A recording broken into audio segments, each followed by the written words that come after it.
Good evening, board members and guests. Thank you for the opportunity to speak this evening. My name is David Lara, and I not only proudly represent Thomas Edison Elementary as their student council president, but also as the voice of all the students and their families that cannot be here tonight to safely represent themselves. Throughout California, schools, hospitals, and courthouses are establishing safe zones for undocumented immigrants so they can be safe from immigration enforcement under the new administration.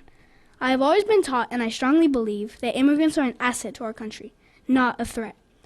That the diversity of my school, our state, and in fact our country, are part of what makes this nation unique, powerful, and indeed great. This diversity is deeply rooted in the inspirational stories of adversity that are found throughout our history. 55 years ago, my grandfather, who I call Ito, lost his mother. He was exactly my age, 11 years old, when he took on the responsibility of caring for his 3 little sisters. His dad worked long hours as a bus driver to support them. At 16, my Ito participated in a foreign exchange program that brought him to Louisville, Kentucky, in the United States of America for the first time. The year was 1967. A few years later, the government of Ecuador closed the university that he was attending and left my grandfather feeling as though he had nowhere to go. With little hope for a brighter future, most of his friends left Ecuador. They scattered across the globe, some to Germany, some to the U.S., and others to Spain and England. My grandfather chose the United States of America, as he had already been here previously on a student visa during his foreign exchange program. At 22, my Ito took a plane from Ecuador to Mexico City. He left everything he knew and everyone he loved behind.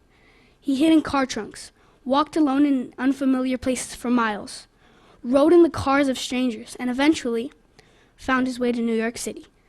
Shortly thereafter, my Ito worked as a mechanic, a skill he acquired at a very young age from his father. This helped pay for rent and food, but was not enough to cover the cost of continuing his college education.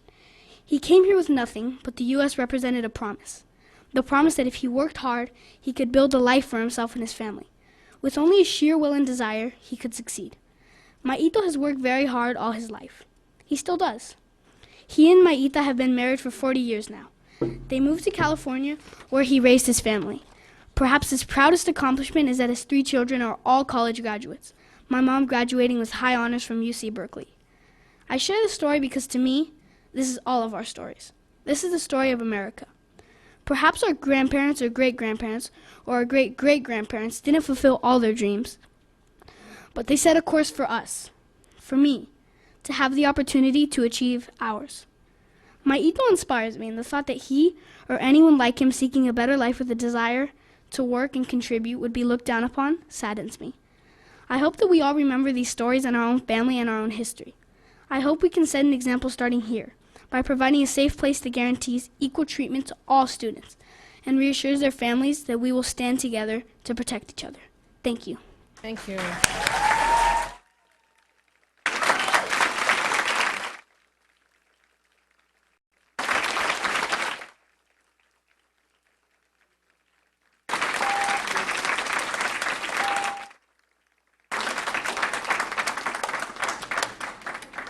Good job, David. Thank you for sharing that story. Thank you so much.